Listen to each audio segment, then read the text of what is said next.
Apologies for the sound quality on this one. Something went wrong with my good microphone, but it happens sometimes. Commissioned reviews carry on, and this time we got a book, and something pretty well outside of my normal wheelhouse. We are taking a look at Tainted Moonlight by Erin Kelly. Now, the disclosure on this one's going to be a little weird because this is a first for me. Because I was actually commissioned to review this by the author. So I want to be clear on a couple of things here. I noted to this author that even though you are paying me to review, because that's the way the commissioned reviews work, regardless of what you have me review, I am going to give my honest opinions, and I am not guaranteeing a specific tone to the review. She understood that. She still commissioned me, not only to read this, but also to read the 2 sequels. So there will be more of this coming, although I am going to take a break and do a different book in between. So, Tainted Moonlight is an urban fantasy. I think it's an overstep to call it a romance book, but it's got a heavy romance emphasis.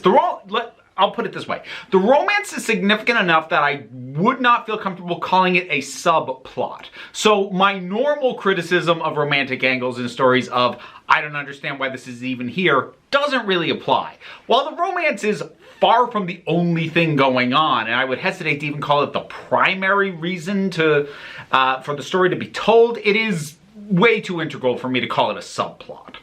Well, first of all, I should explain what urban fantasy even is. Urban fantasy is a modern day, our world setting with some fantastical elements added into it. So there are 2 ways that urban fantasies tend to manifest. There is the version that is, well, there's this whole other fantastical world that normal people are not privy to, which, yeah, does mean that something like Harry Potter is technically an urban fantasy, though you probably wouldn't classify that since most of it is actually set in the Wizarding world. But, you know, some like the Dresden Files where there's all this stuff going on, but like normal people aren't aware of it. The other way to do urban fantasy is to have a pretty much the world as we know it, but with only a few, sometimes even just one fantastical element that everyone is aware of, but it's just that thing. And that's more what this is going for. So here we are dealing with werewolves.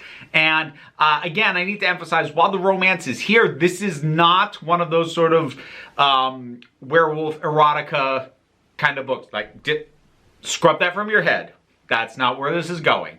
This is set in a world that some years ago had an initial outbreak of lycanthropy. And now there are werewolves. And being a werewolf is not good. It's a bad deal. You have significantly fewer rights because legally you are not a human being. You do not have the same rights.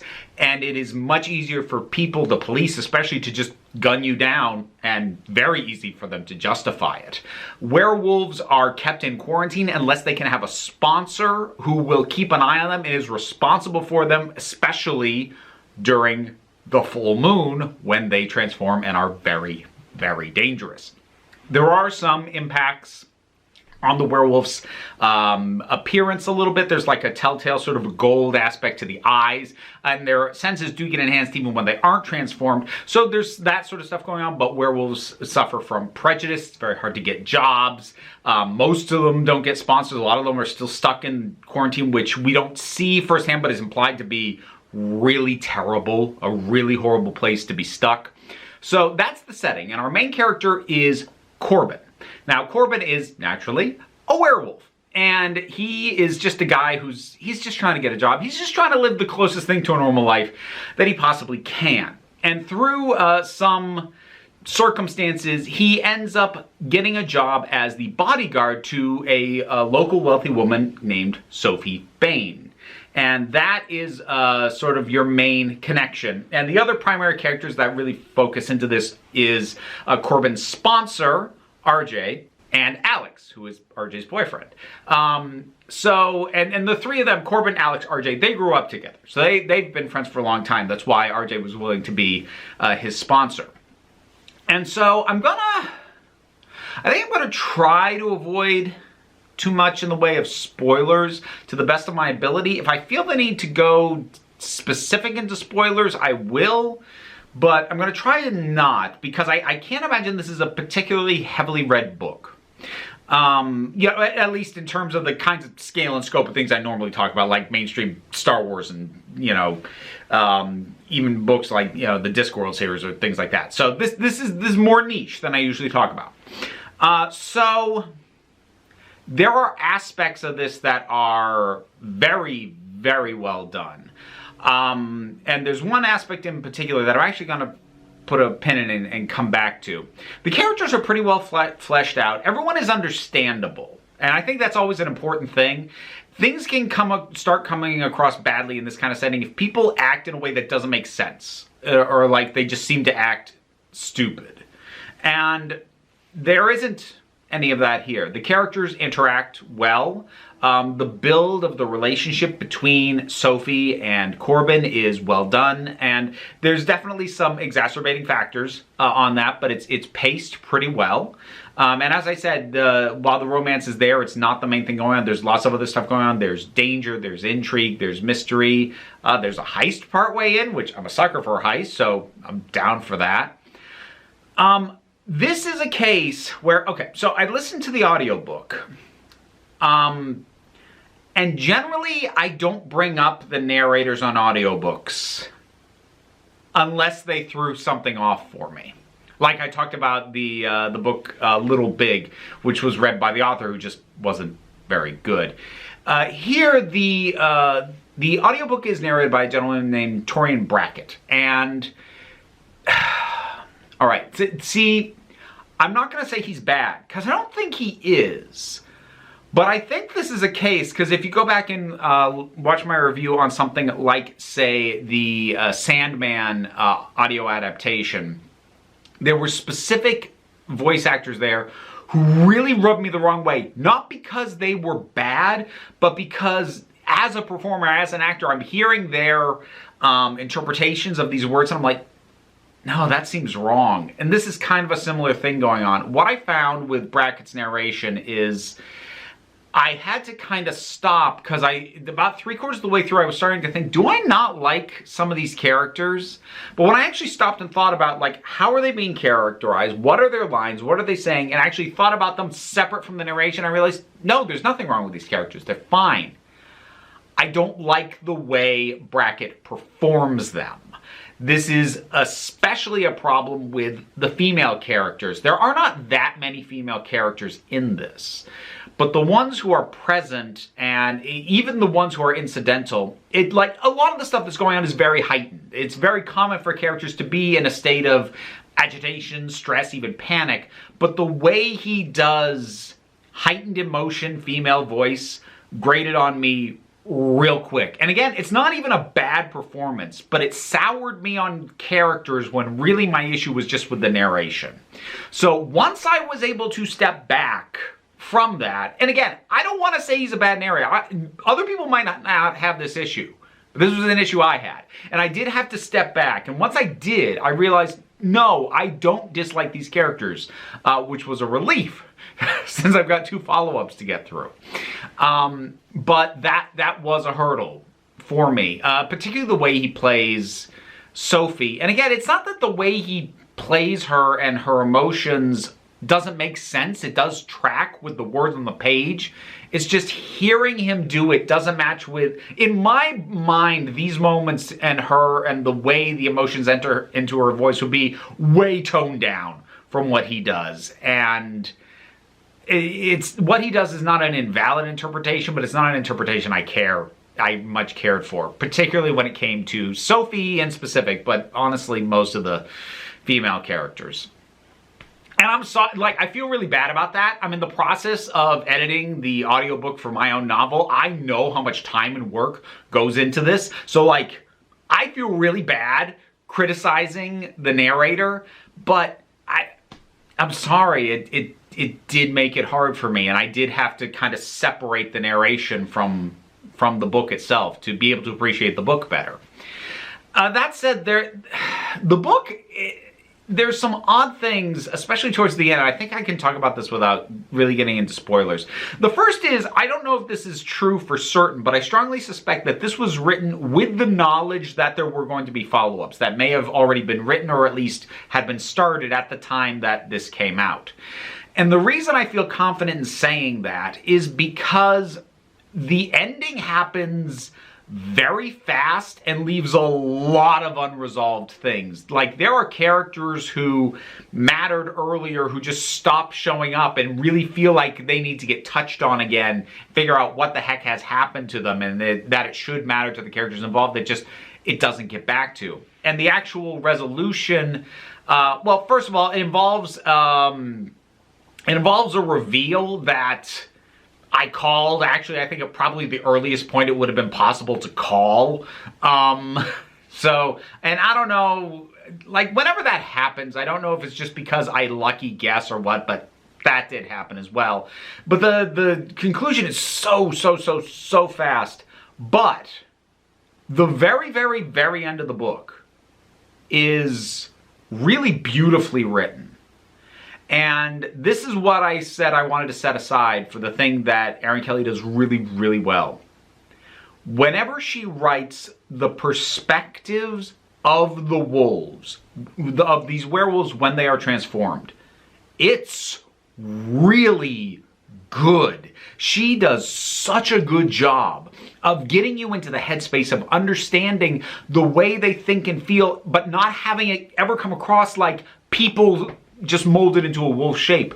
Their thoughts and their ways of interacting feel more primal and more animalistic, and the way that it is described is really good. And as I said, the very ending of the book, the way it ends at the very end, I would not change a word of it. It is gorgeous. It's how I would want this thing to end in terms of the emotional and the type of writing note that it ends on. I just wish there was more of it in the book. Whenever it shows up, it is really, really good. I just wish there was more. And also, it makes me excited to read the other ones. As I said, I am going to do another book in between. But I see where the strengths of this writer are.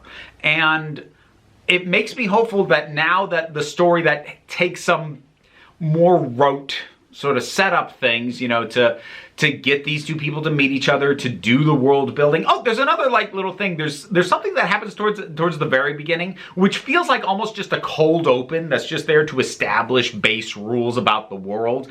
And like it feels like it's there for no other reason. But then elements of that opening actually factor back into the story later. That was nice. That was good to see.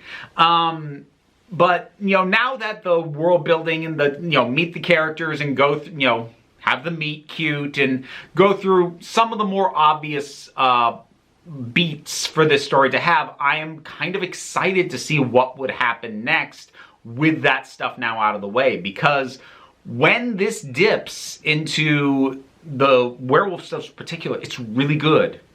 There's one other thing I do have to bring up, though. And again, this is a criticism that's probably pretty specific to me, but it really did throw me off. So I've talked in a number of places about my inherent discomfort with endangered, traumatized, or killed children. It's not an objective criticism. It just squidges me out and like makes me deeply uncomfortable at a personal level. And I'm not going to say that there's never a time where I feel like it is the thing that makes the most sense for the story or that it is justified, but it's rare. The majority of times where I come across stories with dead, traumatized, murdered, you know, just cruelly treated children, not cruelly by the author, but like by the other characters. So maybe by the author. But anyways, the vast majority of times I come across that, I'm like, I wish that wasn't there. And you could probably remove it and everything would be fine. So what we have here is that there are two dead kids. Now, to be clear, we don't witness. It is not described what happens to them. It happens off screen. And the issue for me, though, is it gets brought up, and they are repeatedly described as having been torn apart. So it's two kids and their mother are all torn apart. First of all, I think the mother would have been enough. I don't think it was necessary to kill the kids. I actually would make the argument that if you're just trying to twist the knife, there could have been a lot more emotional, gut gut-wrenching material to be drawn of if the kids had lived, given some of the other specifics that go on with that whole plot thread. But anyways, the issue for me is actually less the fact that they died than the fact that the story keeps bringing it up. Because, like, there's a suspect involved that's being interrogated by the police. The police characters were nice. I did enjoy them. They had decent banter. But, so we keep coming back to this and they're interrogating him, or people hear about this on the news and they talk about it. And the fact that these kids were torn apart keeps getting brought up and restated over and over and over again. And every time it did, it pulled me right out of the story because I did not want that reminder. I don't like that it happened at all. And even if I let it go, that like, okay, you did this, every time it was brought up as a reminder, it really kind of stopped me dead. I'm like, oh, again. And like, I get that if you're going to have dead kids that it should matter, but I don't... Functionally, narratively, it didn't. So, reminding me over and over and over and over again the kids are dead is not a way to make it matter. It just makes me uncomfortable. Again, this is probably a very specific issue to me. I do get comments from people sometimes who say they also have this, but like, I know this is not universal. Not everyone has as big a problem with this as I do. But as I said, for a genre that is outside of my normal wheelhouse, and you know, leaning on certain elements of narrative like romance that I'm not normally particularly inclined to, this was pretty well done. And as I said, the werewolf stuff is great. I really hope there's a lot more of it in the next book. We'll see when I get to it. I'm not sure when that'll be, but Tainted Moonlight by Erin Kelly. What did you think about it? If you've read it. If not, do you have a favorite urban fantasy or werewolf-themed book you want to shout out in the comments? Whatever your thoughts are, drop something down there and let's talk about it. Patreon is how I was commissioned to review this, and you can commission me to review things. It doesn't have to be things that you yourself are responsible for. Commission all kinds of stuff. Check out the Patreon and see what it's like. But don't worry too much about that. Like, share, subscribe, help me out as well. But more importantly, just take it easy and have fun. We have a relaxed attitude around here, so just feel free to come on back next time you need a break. And credits. I gotta shout out my top Patreon supporters, so thank you very much to Zubin Lutfullah, Tarak, Oliver B, Melinda Walters, Leotha Boy, TT, Renobulax the Poodle, Eidolon, Tracy Scrabbit, Vincent Paul Bartolucci, Angry Caspero, Adam Lefty Taylor, Shane Ross, Robin Moore, Shayla Gourlay, and Brendan LaRose. Couldn't do it without you.